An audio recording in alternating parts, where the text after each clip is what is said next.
우리가 합의 도출하고 주식 사면 어떨까요? 이런 생각을 하실 수가 있거든요. 근데 합의 도출하고 주식 사면 딱 여기서 사게 돼요. 여기서. 그래서 주식은 항상 뉴스에 팔아야죠, 오히려. 루머에 사서 뉴스에 판다. 늘 그 생각을 하시면 됩니다. 그러면 지금은 어떤 상황이냐? 지금 우리 왕정 차장이 중국에서도 지금 말투가 바뀌었다. 뭔가 물빛 작업을 하는 것 같다. 미국도 마찬가지고, 그죠? 그래서 이 합의가 이루어졌다라고 뉴스가 나오기 전까지 2019년처럼 저는 꾸역꾸역 올라간다고 생각합니다.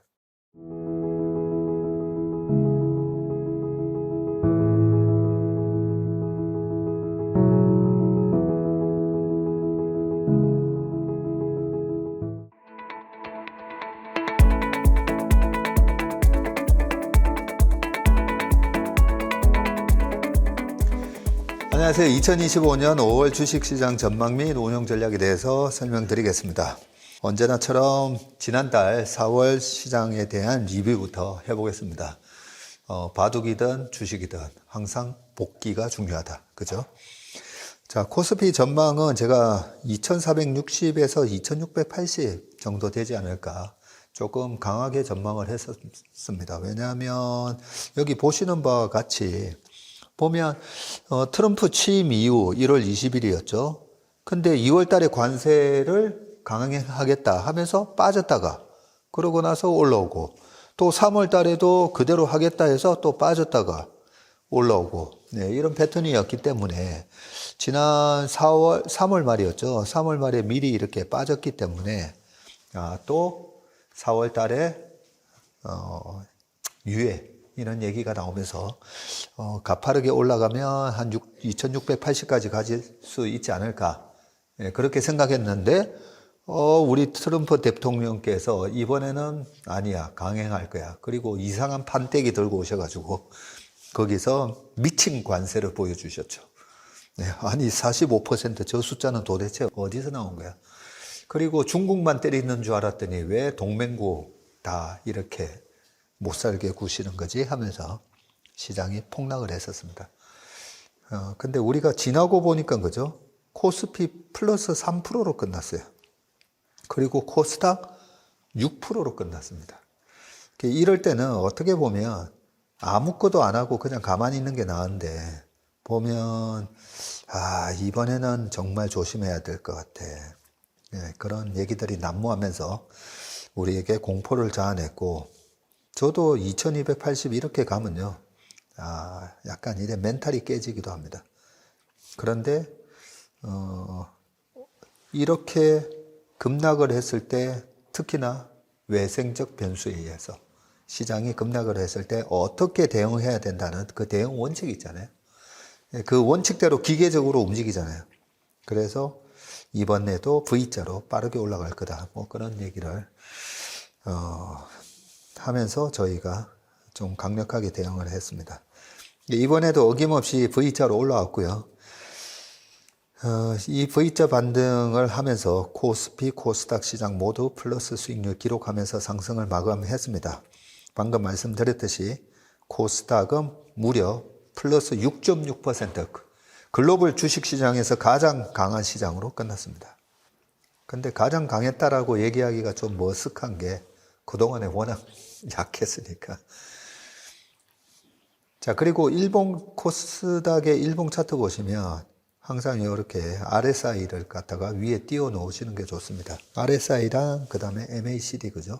오실레이터 띄워 놓으시면 좋은데, RSI에서 이렇게 30 이하로 잠겼을 때가 보면 거의 단기 바닥인데, 이번처럼 아니야, 나 진짜 관세 때릴 거야 하면서 우리가 생각했던 그 이상의 악재가 나오니까 한 번 더 빠집니다. 빠지는데 이렇게 RSI 지표를 보면서 과거 한 10년치 쫙 보면서 그래도 이렇게 두 번의 패닉이 나오면 시장은 돌아서더라. 이런 경험치를 바탕으로 봤었는데 이번에도 이렇게 올라왔습니다. 지금 이렇게 박스를 제가 그어놓은 게 할로윈 전략이죠. 10월 말부터 7월까지 보통은 이제 4월 말에 주식을 팔라고 돼 있는데 5월이나 근데 지나고 보면 7월에 파는 게 오히려 더 유리합니다. 그래서 이번에 7월 달까지는 이 박스권 상단까지 회복할 거다라고 저는 생각합니다. 외국인이 이번에 엄청 때렸어요. 4월 외국인 주식 투자 매도 금액이 우리나라 시장에서 11조 팔았더라고요. 지난달에 2조 8천억 팔았거든요. 근데 4월에 한 달에 11조를 때렸는데 저는 외국인이 이렇게 11조나 때렸는데 이렇게 강했던 시장은 거의 처음인 것 같을 정도로 이번에 우리 시장이 굉장히 선방했습니다. 누가 샀나 봤더니 우리나라의 스마트한 개인 투자자들 5조 2천억, 기관 3조 5천억 이렇게 순매수를 했고 요거 다 합쳐봐야 한 8조 7천억 정도 되는데 추가 매수가 어디서 있었지 봤더니 기타 법인, 삼성전자 자사주 이런 거 다 기타 법인으로 잡힙니다. 기타 법인을 봤더니 1조 5천억 매수가 있었더라고요. 그래서 자사주 매수, 그 다음에 기관의 연기금 매수, 그리고 스마트 마니 개인 매수 이렇게 했고요. 25년 동안에 외국인이 얼마 팔았나 봤더니 코스피에서 무려 거의 16조 팔았고 코스닥에서 2조 2천억 팔았습니다. 선물도 무려 4조 2천억이나 팔아서 연초 이후로 22조나 팔았더라고요. 근데 이런 게 왜 중요하냐면 얘네들이 다시 돌아올 때 한 10조 15조 살 수도 있겠구나. 저는 그런 생각을 하고 있습니다. 요 표는 지난달 4월 달부터 4월 말까지니까요. 참고하시고. 자, 푸콜 레이쇼 항상 보여드리죠. 우리 인턴분들이나 우리 채슬리 고객분들은 이제 아실 거예요. 저렇게 공포지수에서 사면 되는구나. 근데 아직도 이거 모르는 사람들 너무 많잖아요. 그죠? 이런 푸콜 레이쇼에 본인이 그 대중들의 공포와 같이 휩쓸리면서 매매를 하고 있다는 걸 모릅니다. 근데 이 푸콜 레이쇼를 보면 이번에도 그죠? 네.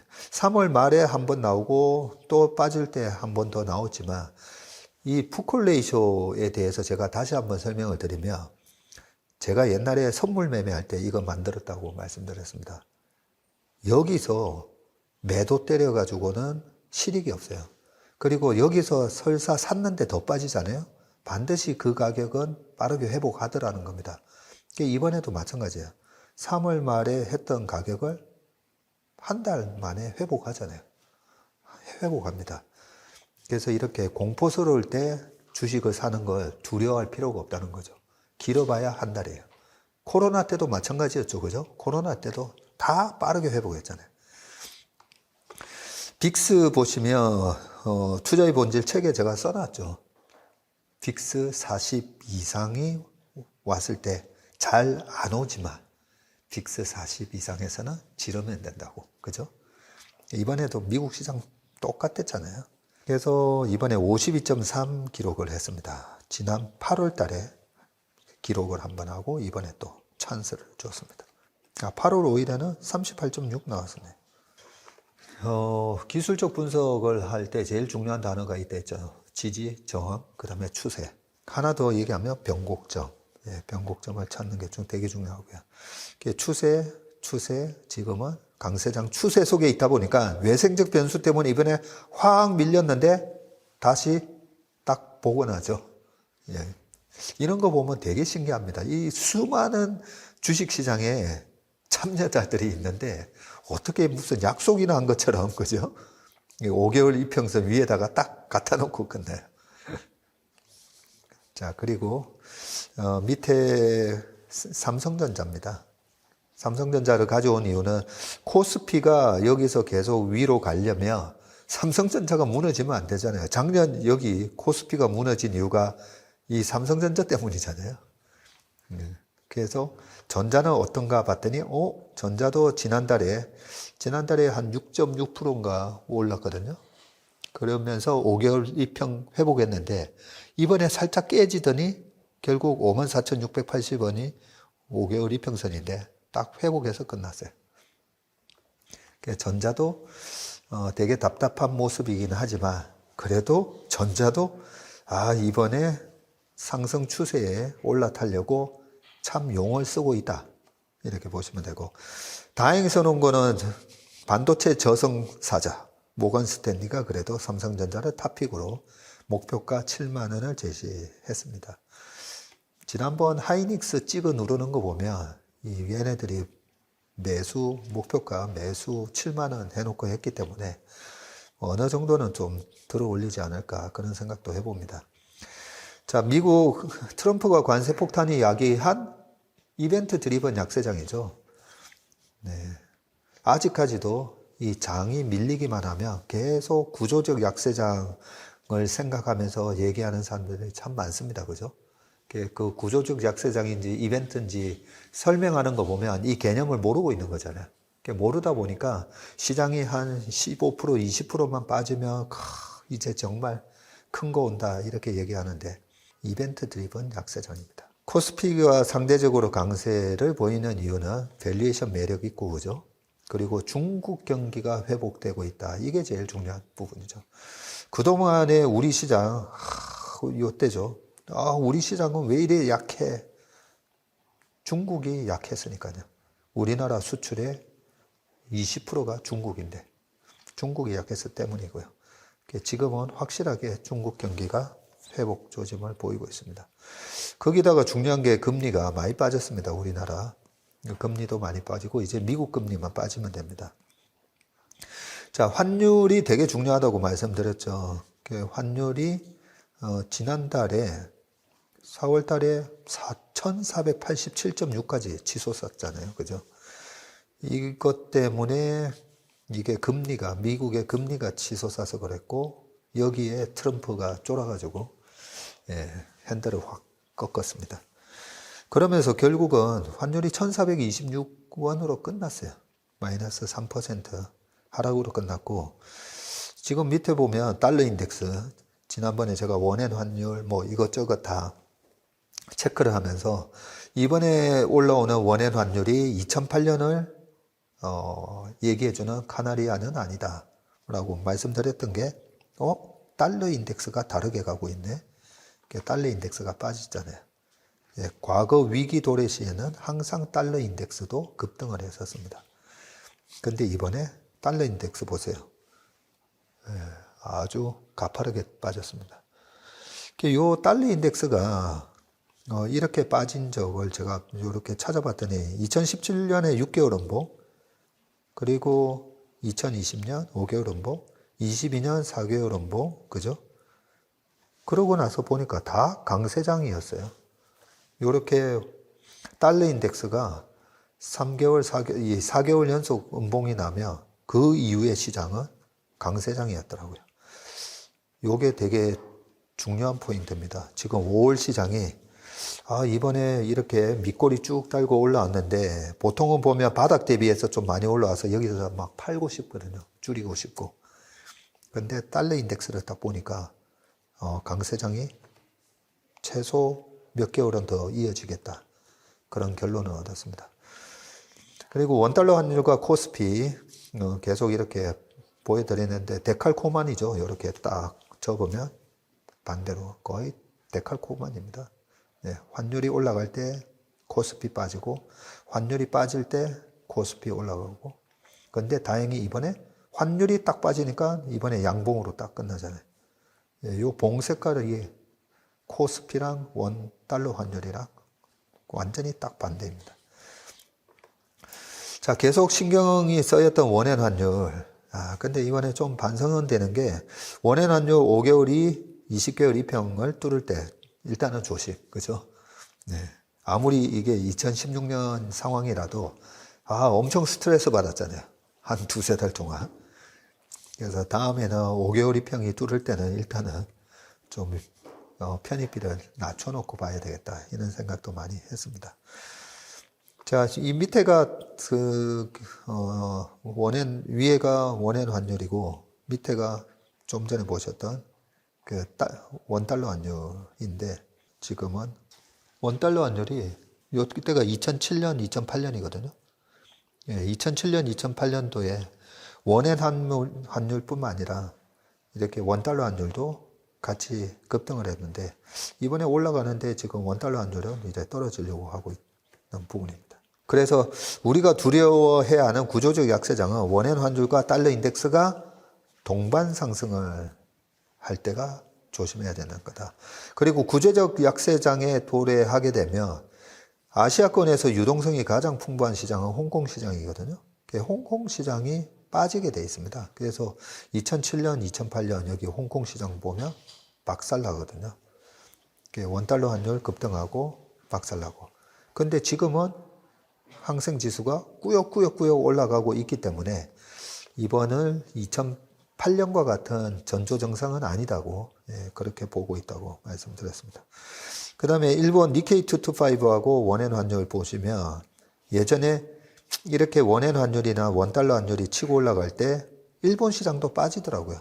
일본 시장도 급락을 했었습니다. 그런데 일본 시장 위에서 대롱대롱 지금 잘 버티고 있는 그런 모습을 보이고 있습니다. 이게 그 S&P 500이고요. 지금 S&P 500 이번에 빠지는 모습하고 똑같은데 그때 당시에 이제 10년물 국채금리가 어땠는지를 제가 밑에 같이 가져왔는데 이때도 보시면 처음에는 10년 국채금리가 신고가가 나요. 이때 3.2 언저리까지 갔고 이때는 페드가 금리를 올리고 있을 때예요. 그러면서 8번째 금리를 올리길래 기자가 제롬 파월 의장한테 물어봤던 거죠. 금리를 어떻게 할 거냐라고 우회적으로 쓱 물어봤는데 중립금리가 저 위에 있다라고 얘기하는 바람에 시장이 박살났고 이렇게 시장이 박살납니다. 그런데 시장이 처음에 박살날 때는 금리가 되게 높았어요. 그런데 나중에 12월 달에 요 바닥 찍을 때 보면 여기 금리가 빠집니다. 10년물 국채금리가 먼저 빠져요. 그런데 이렇게 먼저 빠지는데도 파월 의장이 12월 20날 금리 한 번 더 올렸어요. 마지막 9번째. 그런데 우리가 볼 때 이 10년물 국채금리가 더 중요하다는 거죠. 이렇게 빠지고 나서 그 다음에 19년부터 랠리가 시작됐고 자, 지금 이번에 이렇게 비슷한 패턴으로 빠졌다가 지금 올라오고 있는데 국채금리 어떻게 됐나 보면 이번 4월 달에도 또 1.4% 빠져가지고 4.17 됐어요. 그래서 10년물 국채금리가 계속 빠져야 됩니다. 근데 GDP가 마이너스 지금 0.3% 나오고 고용이 약간 연속 신규 실업수당 건수 이런 거 보면 그죠? 좀 더 금리가 좀 더 빠질 것 같아요. 거기다가 유가가 빠지고 있잖아요. 유가 60불 깨지죠. 유가는 정확하게 글로벌 수요를 지금 보면서 빠지는 거거든요. 그러면 이 경제 성장률 둔화를 반영하면서 10년물 국채금리가 더 빠질 수밖에 없다고 봅니다. 그리고 2019년도 요 랠리 올 때 우리가 요 때를 잘 좀 알아야 되는데 10년물 국채금리는 빠지는데 그러면서 19년도에 금리가 더 이상 안 올리고 동결되죠. 동결되다가 7월 달부터 한 번, 그 다음에 두 번, 세 번, 19년 하반기에 3번 내리거든요. 세 번 내리기 전까지 금리가 빠르게 빠집니다. 빠르게 빠지고 주가는 막 신나서 올라가고. 그래서 이번에 6월 18일이잖아요. FOMC. 그래서 6월 18일 날 금리 내리기 전까지 좀 랠리가 좀 강하게 오지 않을까. 그렇게 생각하고 있습니다. 이번에 올라오면 이번에 지난번 4Q 때도 페드 고금리, 미중 무역 분쟁 때문에 급락했다가 V자 반등을 했는데 그리고 7월부터 페드 금리 인하되고 2019년 12월에 미중 무역 합의를 도출하거든요. 2019년 11월에 사실은 칠레에서 에이펙 회담을 하기로 돼 있었어요. 에이펙 회담 때 트럼프랑 시진핑 만나서 자 합의하자. 그걸로 막 준비를 하고 있었어요. 2019년도에. 그래서 2019년도에는 합의 기대감 때문에 계속 올라갑니다. 실제로 합의는 언제 됐냐면요. 2020년 1월에 15일 날 합의합니다. 19년 12월 11일 날은 암묵적으로 합의했다. 이렇게 발표를 먼저 하고요. 사인을 하는 거는 류허 부총리 와가지고 트럼프랑 같이 백악관에서 사인합니다. 그래서 우리가 합의 도출하고 주식 사면 어떨까요? 이런 생각을 하실 수가 있거든요. 근데 합의 도출하고 주식 사면 딱 여기서 사게 돼요. 여기서. 그래서 주식은 항상 뉴스에 팔아야죠. 오히려. 루머에 사서 뉴스에 판다. 늘 그 생각을 하시면 됩니다. 그러면 지금은 어떤 상황이냐? 지금 우리 왕정 차장이 중국에서도 지금 말투가 바뀌었다. 뭔가 물빛 작업을 하는 것 같다. 미국도 마찬가지고 그죠? 그래서 이 합의가 이루어졌다라고 뉴스가 나오기 전까지 2019년처럼 저는 꾸역꾸역 올라간다고 생각합니다. 자, 2년 국채금리는 더 빠졌더라고요. 3.639까지 빠졌어요. 얼마 전에 2년 국채금리 5%였잖아요. 벌써 이만큼 빠졌습니다. 52주 최고가가 5.04였는데 10년물 2.59이고요. 우리나라 금리가 이렇게 빠지다 보니까 부동산이 들썩들썩 하고 있는 겁니다, 지금. 자, S&P 500 월봉 차트 보시면 지난 요때 2018년하고 이번에 너무 비슷했죠. 사실 2018년과 같은 상황을 우리 DB금투의 뭐 문홍철, 강영기 그 후배들이 요럴 수도 있다라고 얘기를 했었어요. 그래서 걔네들이 잘 본 거예요, 이번에. 그러면서 그게 제가 예전에 했던 얘기인데 2018년도에 보면 우리 시장은 계속 빠지는데 미국만 오르다가 결국은 우리가 선행해서 먼저 빠졌었거든요. 2021년도도 마찬가지죠. 여기 보시면 2021년도에도 보면 우리는 21년 6월 25일 날 고점 치고 쭉 빠졌잖아요. 근데 S&P 500은 더 올라가다가 밀렸었거든요. 이번에도 사실 똑같은 패턴이었어요. 2018년에도 똑같고 이번에도 우리가 먼저 작년 7월부터 빠지고 미국 빠지고 그 부분을 저도 신경을 쓰고 있었는데 결국은 이렇게 빠졌어요. 빠지고 2018년 4Q에 한 17% 빠졌습니다. 그때. 근데 이번에 좀 더 빠졌어요. 왜냐하면 이때는 중국만 때리게 하고 있었잖아요. 금리도 2.5였고 근데 이번에는 금리가 4.5에 중국뿐만 아니라 멕시코, 캐나다, 한국, 일본 다 때리는 식으로 하다 보니까 이번에 하락폭이 좀 더 컸더라고요. 마이너스 21.4.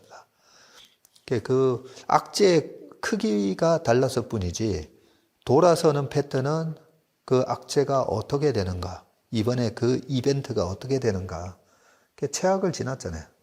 최악을 지났기 때문에 돌아서는 패턴도 거의 비슷하게 올라온다 생각을 하고 있습니다.